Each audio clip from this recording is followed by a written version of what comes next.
AI is starting to replace a lot of jobs, and it's probably just going to accelerate. What that will do is drive down the value of labor, and that what you need to be doing as an individual is you need to be buying assets.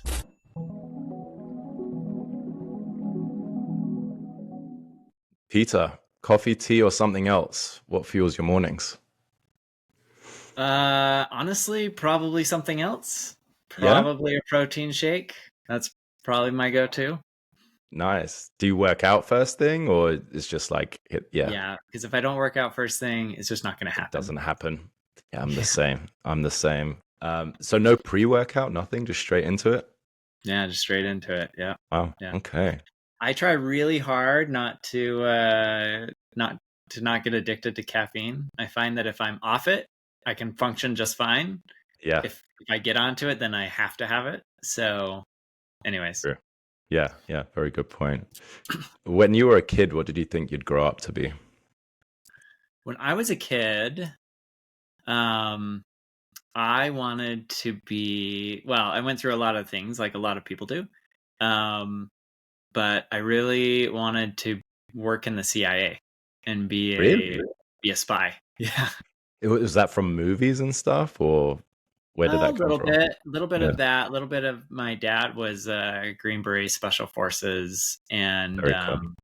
my thought was that I would do that, but I didn't really love the idea of being in the military the whole time, and so I thought that would be an interesting path. Yeah. So, anyways, Very cool. What's one technology that you can't live without? um, one technology. So I'll tell you, like one of my favorite new technologies that I use all the time is Yeah. Granola, which Oh is yeah. an AI note taking tool, and it has been great.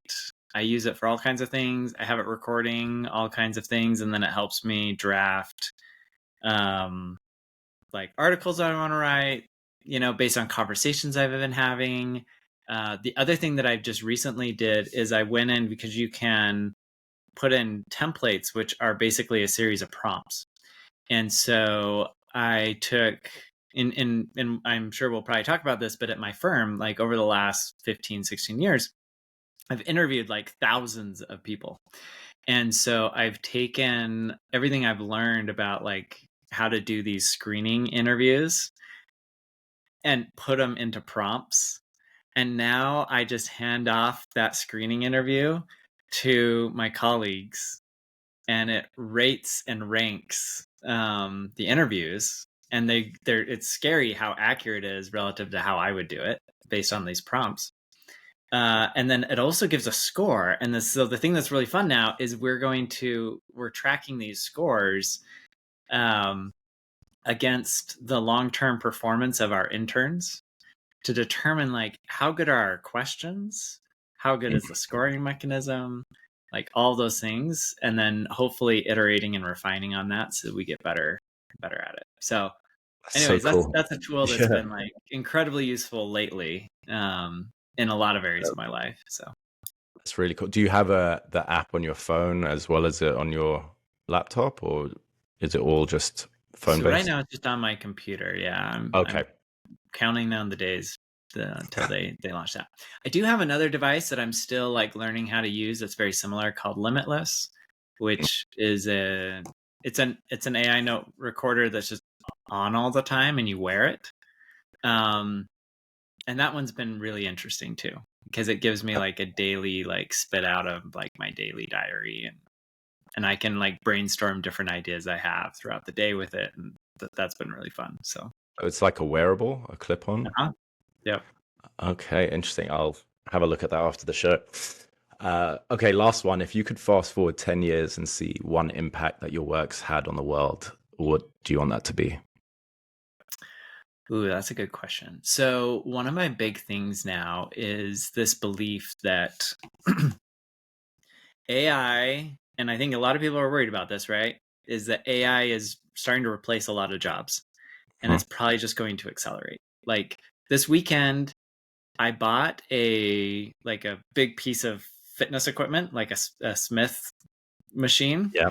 and I took the link on Amazon where I bought it, and I sent it to Gemini. And then over the weekend, I was just like, take all the exercises that I can do on this machine, plus my free weights, and create a custom app for just me and my machine and my goals, right? And like now I have this, I tried it out this morning, right? It spent probably like, I don't know, 3 to 4 hours this weekend working on it. And now I have this like fully functioning app, and I tried it out this morning. It was great. It's not like got all the bells and whistles of like a paid app in the app store, but like for 3 hours, and it's like dialed into the exact exercises that I can do on my machine, and it knows like my goals. It's crazy. So like you think about that, and how like that sort of thing is like coming for so many jobs. And so my belief is that what that will do is drive down the value of labor, and that what you need to be doing as an individual is you need to be buying assets, right? Because there's like capital and the labor, and labor is how value gets created. And so one of the things I'm starting to push on my socials and everything else is this idea of like, you need to own assets, and the best assets all sit on the other side of being an accredited investor. So venture capital, hedge funds, private equity, real estate, like a lot of those things. And so helping people either realize that they are accredited and start taking advantage of those types of investments, or do the steps necessary to become accredited so that they can tap into that, and then helping them really understand that. So like what I would love to be able to say in 10 years is that I've helped, X number of thousands of individuals like cross that chasm and get access to really great assets, so that it's not just the rich getting richer, but it's everybody has the opportunity to play in the game. So that's awesome. Well, welcome to Machine Minds, everyone. I'm your host, Greg Tarusian, founder of Samson Rose, your robotics talent search partner. And on today's episode, I'm joined by Peter Harris, partner at University Growth Fund. Thanks for being on the show today, Peter. Thanks for having me, Greg. My pleasure. Let's jump into it. So you've built a career that spans early investing, technology, supporting student-driven venture programs, etc.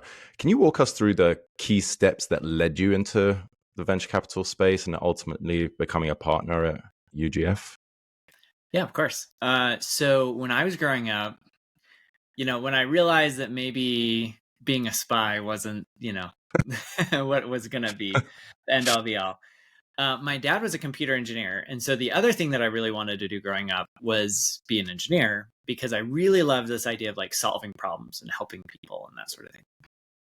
And when I was in high school, he quit his job, and he had read the book, Rich Dad Poor Dad by Robert Kiyosaki, like really well-known book at this time. At that point, it was like a fairly new book. And so he got me to read it, and he quit his job at this like tier 1 defense contractor, like really great engineering job. And we started doing a bunch of real estate investing. So I would spend my summers like remodeling duplexes and stuff like that. And it helped me like pivot my mindset from like, oh, I want to be an engineer to solve problems, to like business can be this incredible tool for solving problems, all kinds of problems.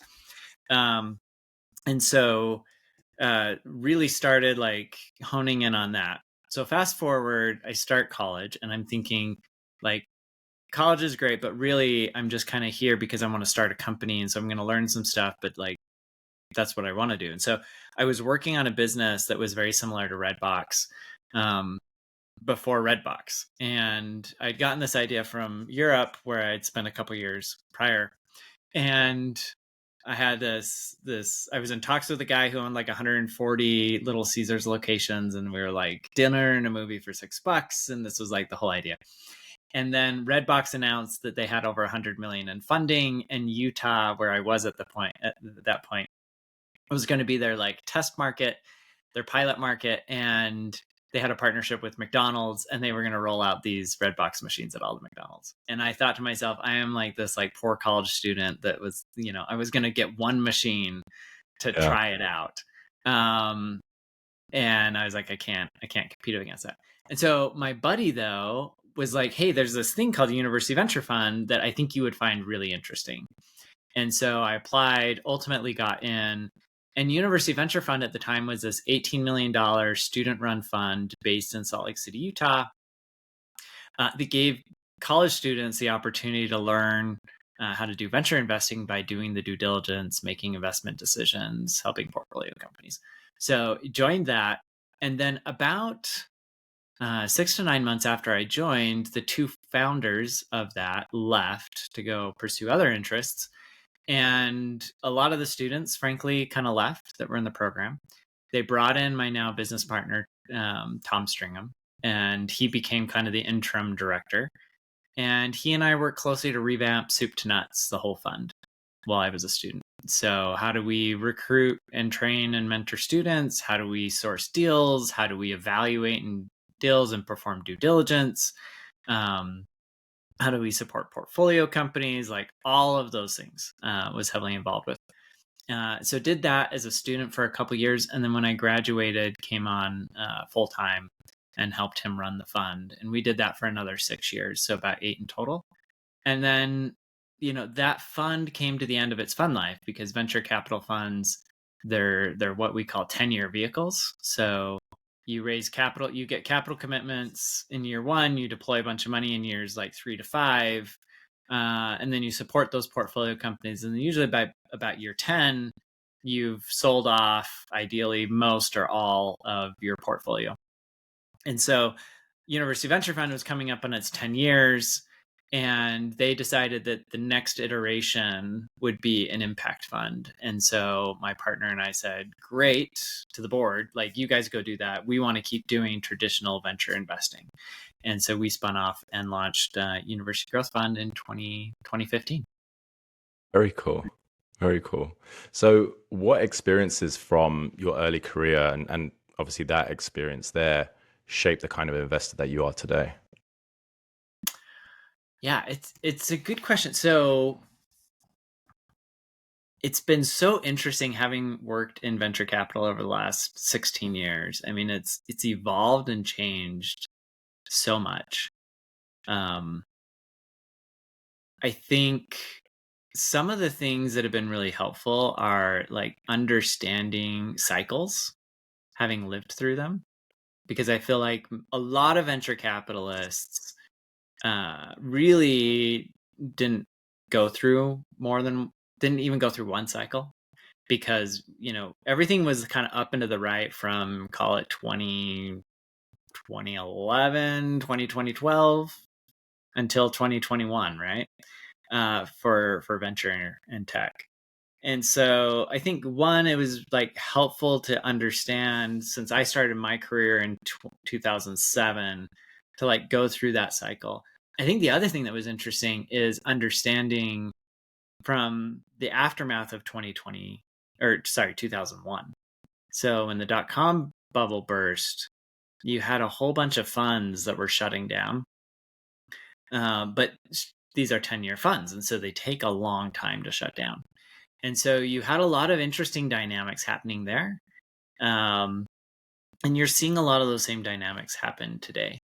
So in terms of like things that have like helped me or influenced me as a venture investor, a lot of it's like understanding some of these trends, being thoughtful around like, one of the things that I look for that not a lot of people talk about when they're evaluating a company is like, how well does the CEO know how to fundraise? Because, today, in order to win, you need to raise a lot of money, right? If for nothing else, then like hiring people, sure, but also for sales and marketing and other things. And if you don't have a CEO who can raise in good times and bad, like, it's going to be really tough for you to weather the storms. And so like, that's one of the insights that's been really important to me now, is when I'm investing, having confidence that they'll be able to raise the next round and the next round and the next round. Some of that's dependent on like who's investing in this round, right? If you have Sequoia that's leading your Series A, you're going to be able to raise a Series B. Like, it's going to happen.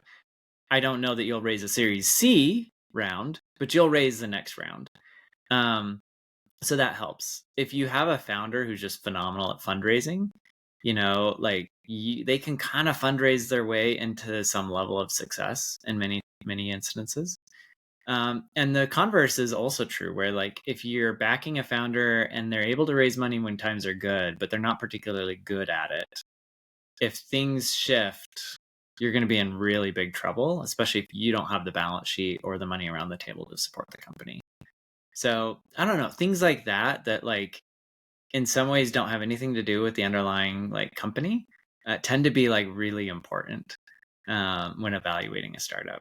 They're what I call like the deal dynamics of like who's investing, who's participating, how much are they investing, Yeah. why are they investing, are they re-upping in the next round, who are the people around the table, all those things, right? How do you assess if a founder or a leader can actually raise capital? So I think, yeah, it's a good question. I mean, there's the obvious, which is they raise the capital. Yeah. Right. Well, actually, let me clarify first. What stage do you guys normally invest in? Like what So deals are we're you looking investing at? at like VC? Series A and up. Okay. Okay. So ABC they would is have, kind of so like they have a where we, track record maybe of yeah, some. Yeah. have a little bit of a track record. They've learned how to play the game. Um, I don't know. Like it's interesting. It's hard to put your finger on it and say, and I'm sure it's the same when you're recruiting, right? Like there's Yeah. some people that like they're incredible talent, but it's hard to like say exactly what the one thing is that makes Yeah. them good at it. But I feel like really good founders, like they can come in with a lot of confidence. They can sell a vision that gets you really excited and Mm. and they're able to build some real FOMO, right? Like if I don't get in on this, somebody else is going to do Yeah. it and I'm going to miss out. But it's interesting because there's a line, right? And you can go right up to that line, but if you cross over it, you enter into um like situations like Theranos, right? Yeah. And Yeah. True. so or you get into situations where VC's like say like this guy's like or this gal is like just like no, like they're way too arrogant and I don't want to work with this kind of person. So Mhm. it is understanding kind of like the nuances of being able to build FOMO, being able to build excitement. It's very like sales oriented, sell this amazing vision, get people to feel like there's urgency without turning them off, Yeah. or without being like without lying, frankly. Yeah. I used to support a VC in helping them find founders for Mm-hmm. their thesis areas. Like either they had an idea or like the VC had an idea and a thesis they've already done some research into, or these founders come with just bare bones. It's just them and an idea. Yep. But the biggest part was we need a CEO that, yeah, technical in nature, but can build and lead a teams, hire great people. We know that they can raise. You know, Yep. there's this certain gravitas and like unicorn-esque profile that Yeah. is hard to, and that's at like a pre-seed level. And you're thinking, well, how do you even assess for that? But it's true. Like when you meet that person, when you know them or you come into contact with them, you're like, yes, you've got it. Sometimes it doesn't have to be the one person, right? It's founding team as a Right. you know, Right. Well, I mean, you look at like a Steve Jobs, and it's hard to say like what was the thing about Steve yeah, that allowed him to frankly raise a lot of money and convince a lot of people to get on board yeah, with his vision, right? yeah. What- So true. So, what's the mission and model behind University Growth Fund? So the mission is to create a sustainable way to do three things. One, impact students and give them access to, frankly, a world that is very hard to get access to. I mean, I read somewhere that there's as many jobs in venture capital, like investing jobs, as there are in professional sports. So you think about like how Mm. challenging and difficult it is to become a professional athlete. Um, and so and then on top of that, it's like incredibly closed. Um, and a lot of VCs kind of look the same, act the same, come from the same schools, all those kinds of things. But like we know that like talent is, broadly distributed. And so part of our mission is like help students that haven't had access to these same opportunities because they weren't born in the right family, or fortunate enough to attend the right college to be able to get access to this industry and do well. So that's one mission. Another part of it is a lot of our investors really care about economic development and growth, and so investing in such a way that we are helping grow the overall economy and create really good jobs for people is another like important aspect of what we do.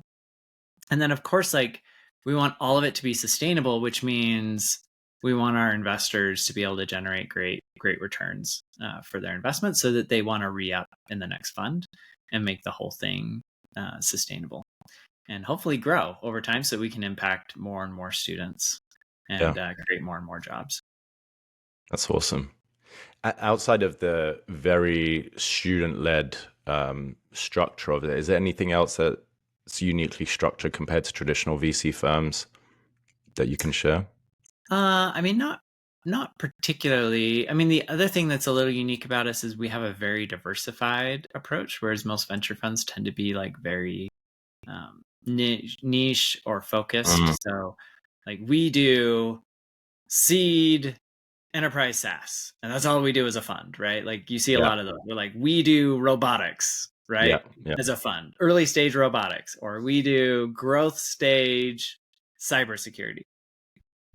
At University Growth Fund, we do like everything. So I don't invest in med device. I don't invest in pharma. I don't invest in deep tech. I don't invest in pre-seed or seed. But at the Series A, if you have a company and it has revenue and you are looking to like raise capital to fuel more growth, we'll look at it. So we've done consumer tech, consumer products, enterprise software, cybersecurity, fintech, all kinds of stuff. IoT, we haven't done robotics yet, but we've looked at a bunch of the top robotics companies out there. So I think the space is super interesting. Well, I mean, that's probably a factor of the stage that you invest in, right? Like that's the next hurdle for a lot of robotics companies. It's the expansion, the sales, the revenue, because a lot of them are very cool ideas, pilot projects, trying to get along. But even at Series A, not a lot of them have notable profits to show or anything like that, which is tough, right? So we're seeing much larger pre-seed and seed rounds to get you through to hit that mark. But it's coming, adoption and everything like that in the world. Well, you have companies like, the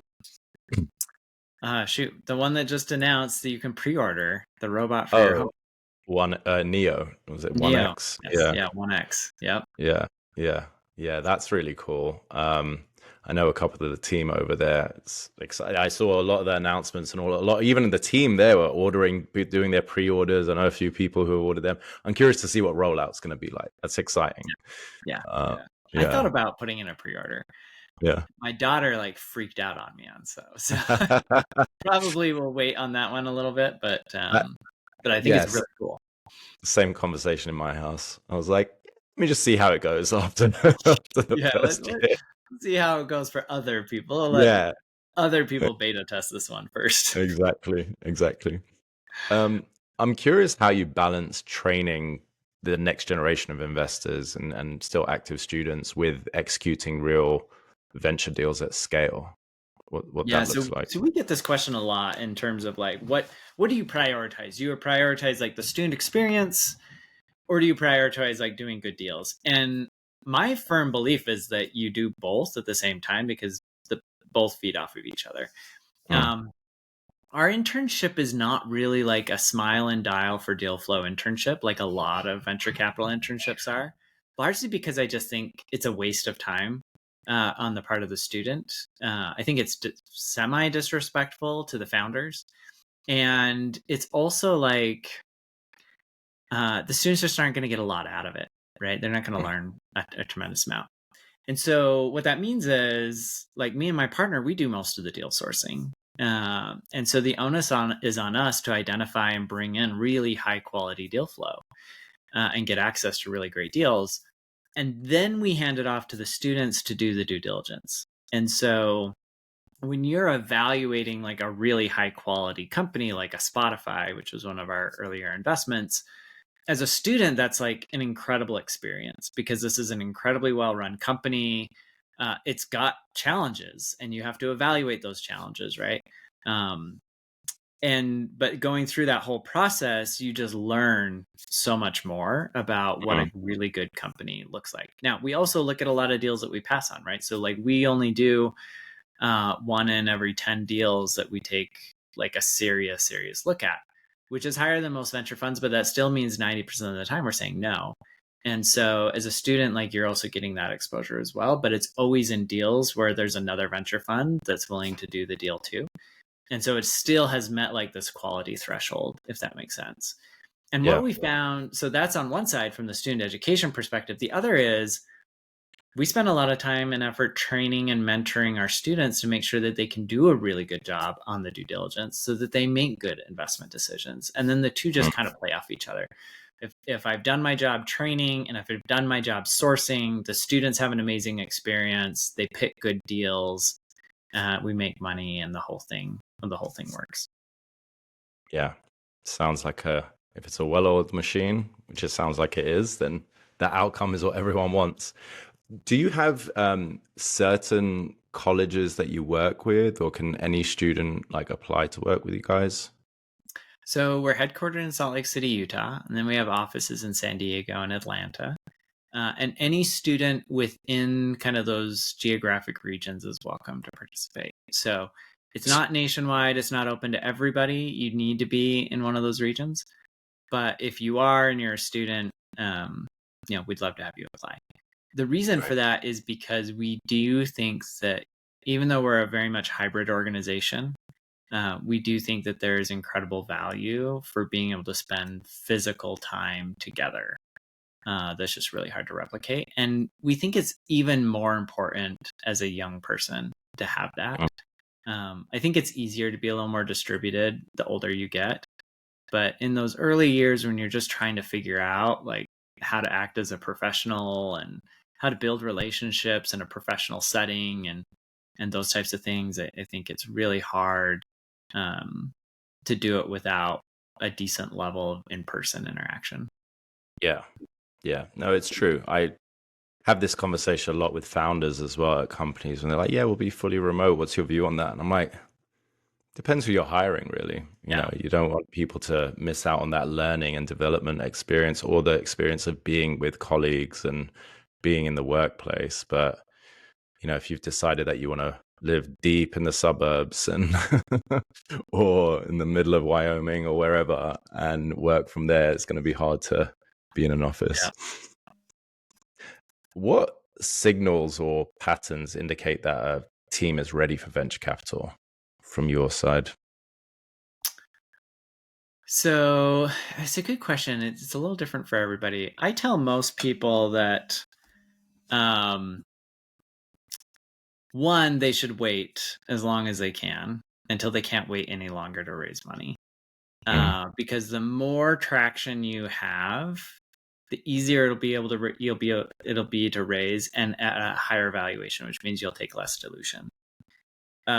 So that's one thing, is like kind of pushing it off. But the other is like when you feel like lack of capital is seriously hindering your growth, then that tends to be like the time where you should go out and raise.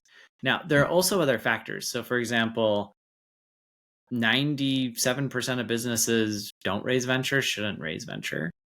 And, you know, I feel like in society we have this false narrative that like you have to raise venture capital, which is not always true. What you have to decide though is, are you willing to do this trade-off, which is I'm going to consciously give up control and returns, right? But mostly control, in exchange for making a lot of money fast.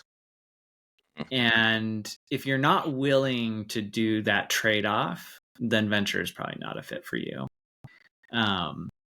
Because I have seen a lot of founders who get into it and they're like, well, I need money to do these things, but I'm not willing to give up the control. And even if they might verbally say that, you know, in their mind, they're not. And that comes down to like being willing to acknowledge that like you might be removed as the CEO and you need to be okay with that, because what you're optimizing for is not your job, right? It's not control. You're optimizing for like making money fast in a short, right? And so, so those are like some of the things that I would think about in terms of like where the business is. What does that look like? Well, that could look like, one, is the business the type that should raise venture capital? So can it get really big in a short time period or not? There's a lot of great businesses that don't have that dynamic, right? They're not built to grow super fast in a short time period and get big. Because maybe they don't operate in a large enough market, or that maybe they operate in a very large market, but it's an incredibly saturated market and they don't have anything that's like 10x better than everything else in the market. Then you've got like other situations where, so one is the team like ready to sign up for it. Two is the market like compelling enough. Three is the product, something that fits from a venture scalable product. So, you know, you don't really see very many consumer products companies get funded anymore because it's really hard to scale a consumer products business. That's why everybody loves enterprise SaaS for the most part, because it's really easy to scale an enterprise SaaS business, right? You write the code once and then you can deploy it again and again and again and again with all these customers. So part of it is like thinking through that element. And yeah, I mentioned kind of the competition earlier. So if you've got a product that's just like marginally better, it's probably not the right fit for venture. You really need to have something that is a multitude better, right? I mean, I think even companies that we think about all the time, like Uber, the experience of an Uber versus a taxi is just like 10 times better, right? Yeah. So it's not enough that like, oh, I've got this new, and there was a company called Cabify, right, in England, that was kind of this hybrid taxi Uber model. And like they raised a bunch of money and they did okay, but ultimately just got blown apart by Uber, who outfunded them and had a much better experience. And so, yeah, I mean, I would be thinking about like, do I have a product either today or potentially in the near term that has the potential to be 10x better of whatever else is on the market? Interesting. I mean, I kind of want to dig into this a little bit more, maybe go down a bit of a rabbit hole. I'm just curious about your perspective on companies that maybe moonshots or maybe are creating a new market or a new offering, right? It's not like they're compared to like Uber was taken away from taxis and just making that experience a ton better. But what if there's like nothing there right now? Yeah. How do you So just Uber's go like after an interesting one, because I think everybody compares it to the taxi market, and I did the same, and I think that's actually the wrong analogy. Because I looked at it, I was like, well, the taxi market's $11 billion. It's highly fragmented, highly regulated. It's a mess. Like, why? This is not an interesting market. What I lacked understanding was that like Uber wasn't going after the taxi market. Uber was going after the transportation market. And so in a lot of ways, they created this whole new market. And like one of the byproducts of that was that like taxis were an inefficient solution for part of that, but not all of it, right? They displaced a bunch of rental car companies. They displaced public transportation. They replaced like people actually even buying vehicles, right? So like all of a sudden it was like all these other things. I think like Airbnb is another one, right? Everybody thought like, oh, well, it's the hotel industry, but like the hotel industry has actually been doing just fine. What Airbnb did is they made it affordable for millennials to go out and travel. And that's why I think millennials love traveling. And it's like such an important part of like their identity for a lot of people. And that was really enabled by the fact that all of a sudden I could travel to another country and I could stay in somebody's, guest bedroom for like $30 a night. And that just opened up this whole world from an affordability perspective. In terms of like moonshot stuff, I think that gets back to like, is there an opportunity here where you can solve this underlying key pain point that people have 10x better than how it's currently being solved? So if you're Uber, right, that's like, yeah, we're 10 times better than taxis, but by the way, we're also better than renting a car because you don't have to find parking. And we're also better than like public transit because we take you exactly where you want to go, right? And also from like the whole other side of it, which was like the drivers, we make it easy for you to stand up a taxi business in like 5 minutes, right? Which is like unheard of and impossible otherwise. When it comes to like deep tech, I don't think it's actually all that different. I think the question really comes back to understanding like core needs that people have. So in the case of Uber, it's obviously like I need to get from point A to point B. That's the core need. It's not I need to get a taxi, right? And so when we were talking about 1X and their new product Neo, when I look at that, I'm like, I think this thing is like incredibly cheap. Like if it can do even a fraction of the things they're saying it can do, so that I can free up so much of my time and energy to do other things, right? It's not that my pain point is like, I need someone to do the laundry for me. My pain point is I need to get all these other things done that are super high value. And I'm stuck doing this other stuff that's super low value. Right. Yeah. I think it's super cheap as well. So, I was thinking like, I would pay $100,000 if I could have a robot come in and totally take care of everything in my life from like a domestic perspective. Yeah. Not $100,000 a year, but like $100,000. No, $100,000. Yeah. Yeah. I think it would be worth it, assuming it could last at least like 5 years, Same. Yeah. So, I think this is a whole other conversation as well, but something that's very clear in the robotics space and conversations I'm having with another business partner and stuff like that is just robotics companies inherently, this is a blanket statement, right? There's some that aren't, but they don't know how to price their products. So go to market in general is an issue, whether it is actually marketing or knowing how to market or who to, the sales and pricing, like all of that is completely, I don't know the right word, but it's just not right. There's a very small percentage that know. For example, to that point, we have a nanny, right, for our kids that then also does like housekeeping stuff. But if we didn't have kids, we'd still have the other stuff to do. Right. And we're paying someone full time to do that. That's just an ongoing expense. So to your point, if it was 100,000 and you're leasing this thing or paying for it over time over the next 5 years, it's a no-brainer if it can do 50% of that stuff, right? But so anyway, thank you for answering. But again, it comes back to like it's 10x better, right? Yeah. And like I don't have to deal with the drama of like, so I grew up in my family we always had nannies growing up because both my parents worked, and like we had a few really, really good ones, and we had quite a bit of drama with some of the other ones, and like the robot, you don't have any of that drama. yeah, exactly. Yeah, consistency. I think that's robotics across the dream or the North Star vision when you're selling a robot, whether it's cleaning your floors, mowing your lawn, doing your stuff at home, it's consistency, reliability, and scalability, if you have multiple, right? And there's no downtime. There shouldn't be any downtime. This is lights off, whatever. Right. Whereas as soon as you less downtime. Yeah. Less downtime, I mean charging or like a new part and things like that. But your robot's not getting caught in traffic or getting the flu. Exactly.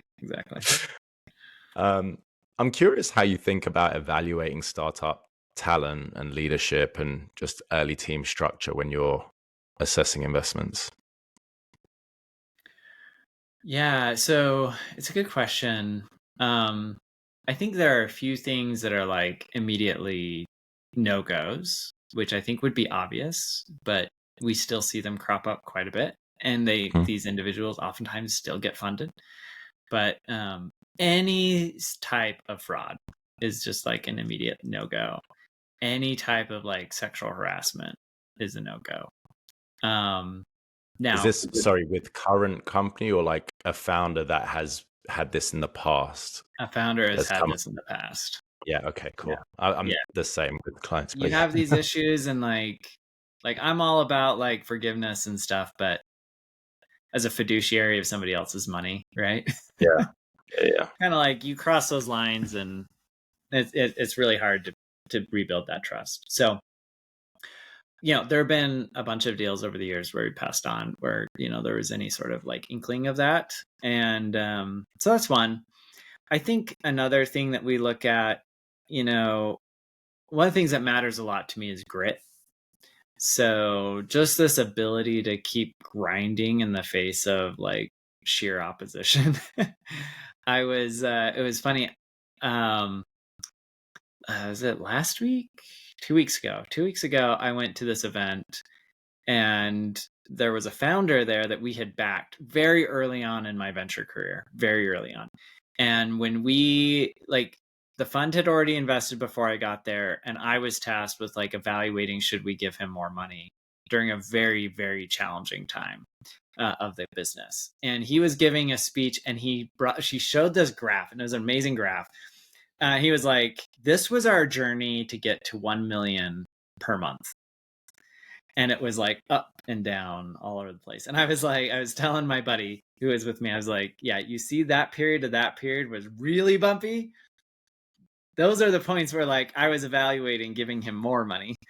Um, and so anyways, so he's talking about like all this, like it was really hard and he had down rounds and layoffs and pivoted the business and like all this craziness. But he just grinded, at points where I was like, maybe he should have like hung it up and gone and done Yeah. something else, started from scratch, right? And then he shows the rest of the graph, and it like that little period became such a very small flat part because the graph just goes extreme hyperbolic, right? Really? Um, and like the business is doing phenomenal today. And there's a saying that like part of the success in ventures is kind of like outliving your competitors, live long enough. And so I think a lot of that comes down to grit, just grinding through, coming up with unique solutions and keeping after it. I do think that there's nothing wrong with like failing fast and moving on. So I think that's fine. But I think if you're getting into it with this mentality of like, oh, I'm just going to be rich overnight and everything's going to be great, and you're not the kind of person that has that grit, like things are going to get tough and the business is going to fall apart and fail really fast. So we look for grit. And then beyond that, like I look for founders. I'm a big believer in this idea of like an earned secret. So founders that come to the table with some piece of knowledge that they know to be true that is counterintuitive, that not a lot of other people know. And the classic example I like using for this is Airbnb, where they went and pitched a lot of different venture funds, and at the time lots and lots of funds passed because they were like, you're going to let a total stranger into your house and they're not going to murder you in your sleep, and you're going to go spend a night in someone else's house and they're not going to murder you in your sleep, right? Like the liability issues and all of these things, right, are crazy. But the founders, like they had done the work to earn the secret that like this business model could work, because there was a big tech conference in San Francisco and all the hotels were sold out, and they listed blow up mattresses on the floor of their apartment on Craigslist and Yeah. sold out, right? And so Wow. like they had taken the risk, they'd done the work, they'd learned this like this secret. So I like looking for founders that have that too. And so when I'm meeting with a founder, I'm oftentimes asking them like, what tell me your story. And when they're telling me the story, what I'm really looking for is like, teach me something. right? Teach me something that like you have learned because you put in the time, the effort, the experience, whatever it might be, to learn that thing that's giving you this insight that nobody else has that will allow you to succeed in this market. Yeah. I love that. That's really cool. I'm curious about trends that you're seeing from your unique vantage point. Like, what are the most interesting shifts you're seeing in early stage investing at the moment? So obviously the biggest one is just AI. AI is, it used to be software is eating the world. Now AI is eating the world. And I think it is upending everything. And I don't think people realize how much it's going to upend. Like we talk about it, we're like, oh, like maybe it'll replace my job, right? But like I don't really feel the pressure right now. But I think it's coming. And I think Yeah. we're gonna go through this like flip. It's gonna accelerate, and it's gonna feel like it just overnight everything flipped. And so thinking through like what does that mean as a venture investor and the types of companies that I invest in and I back, which ones will have any sort of like defensible moat? Where do the opportunities lie over the long run, as opposed to just like, well, this could be like a really cool solution today, but I don't know if like 10 years from now if it's still valid. Yeah. And since it takes 10 years now to get a company to an exit, I've got to feel confident that 10 years from now this is still relevant. And a lot of those things are challenging.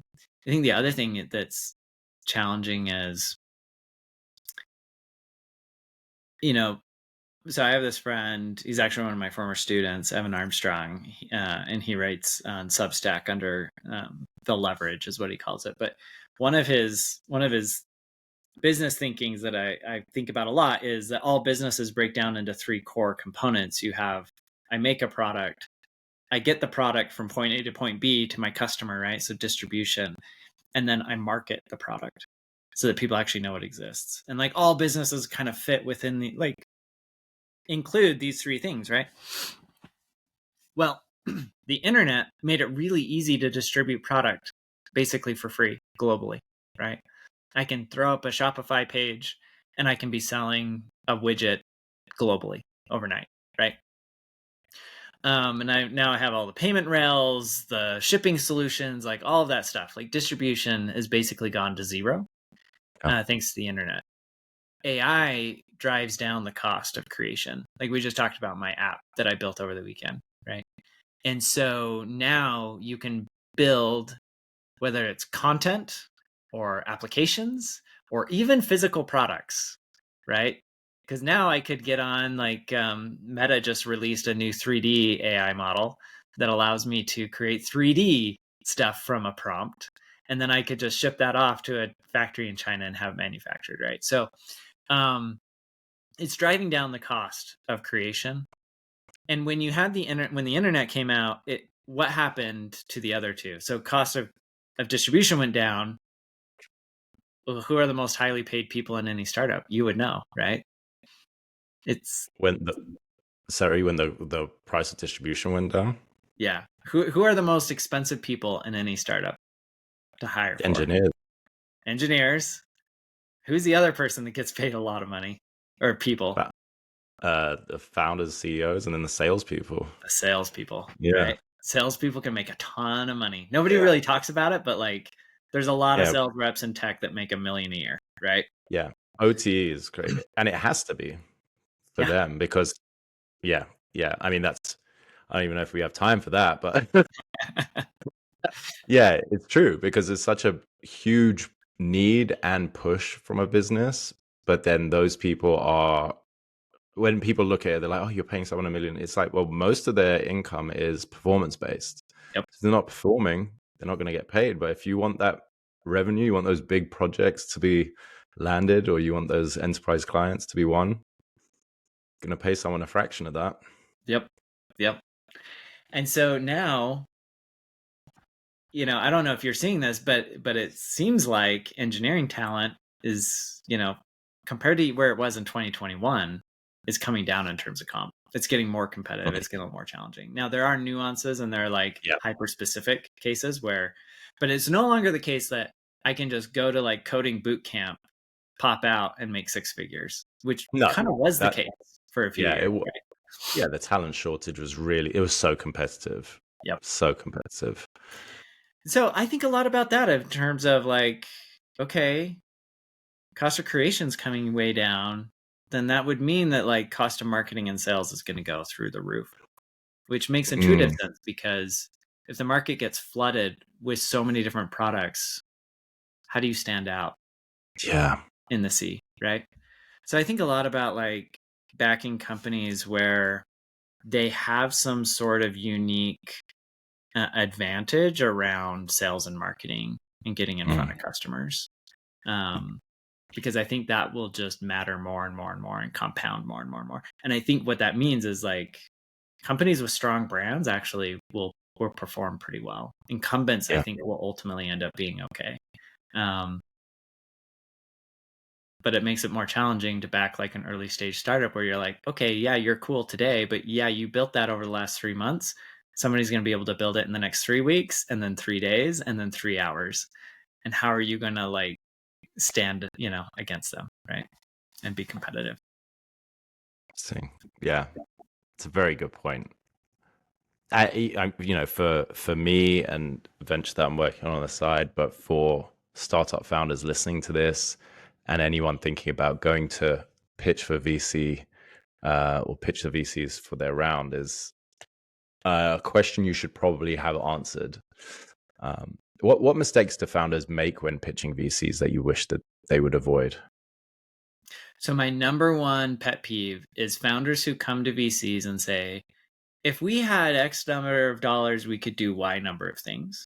And I look through the list of Y number of things and I'm like, you don't need money for that. You don't need money for that. You don't need money for that. You don't like, would it be helpful if you had money for those things? Yes, but they are not required. So I'll give you an Yeah, example. Like I'll have a founder that'll come to me and say, I need to raise this money so that I can hire this technical talent to build this thing for me. And then I'm like, but dude, Mm, I just invested in this other company where the guy convinced the technical talent to build it for equity and yeah, be his co-founder and do it for free. So like, well, I hear you that it would be easier if you could pay them. I also know that it is not required. And that like maybe there's some like it's kind of a negative signal if you have to pay somebody because maybe what you're building is not big enough, not interesting enough, not exciting enough, or like, and this is what really hurts, maybe you are not exciting enough, visionary enough, yeah, salesy enough. Both of those cases do not bode well for a venture backable deal, right? yeah, So, and then there's a lot of things like sometimes people are like, well, we need to do this in order to get our first customer. And I'm like, I know lots of businesses where they come to me and they're like, we have an LOI from a customer who is ready to start paying us. If we can finish the product, we need money to finish the product for XYZ reasons. yeah. Right. Then it's like, okay, that's a more compelling thing. So, yeah, I think Those are that's good. probably like my biggest pet peeve. Yeah, those are really good. Thanks for sharing them. And we are pretty much at time. But thank you so much for being on the show, Peter. This was great. I think there's a lot I didn't get to cover and a lot of rabbit holes that we could have gone down, but I really appreciate you taking the time and sharing all of your knowledge and wisdom from the VC world. So thank you again. Yeah. Thank you for having me on the show, Greg. It's really fun to Pleasure. hang out with you again. So, Yeah. How can our listeners learn more about you and UGF and get in contact? yeah, thanks. So, we have a podcast. We actually had Greg on, so you should Yeah. definitely listen to that. We talked a lot about recruiting and robotics, and it was a fascinating conversation. And that you can find at vc.fm, the Venture Capital Podcast. I also have a YouTube channel called VC Pete, where I talk about all things venture capital. So if you're thinking about fundraising, if you're thinking about getting a job, if you're thinking about just becoming a VC investor on your own account. And then on LinkedIn, I publish all kinds of sometimes controversial things on LinkedIn, and so you can find me there as well. Perfect. We'll be sure to link all of that in the show notes. But yeah, I look forward to keeping in touch, seeing what you guys do, and hopefully I'll speak to you soon. Okay, sounds like a plan. Thanks, Greg. Thank you.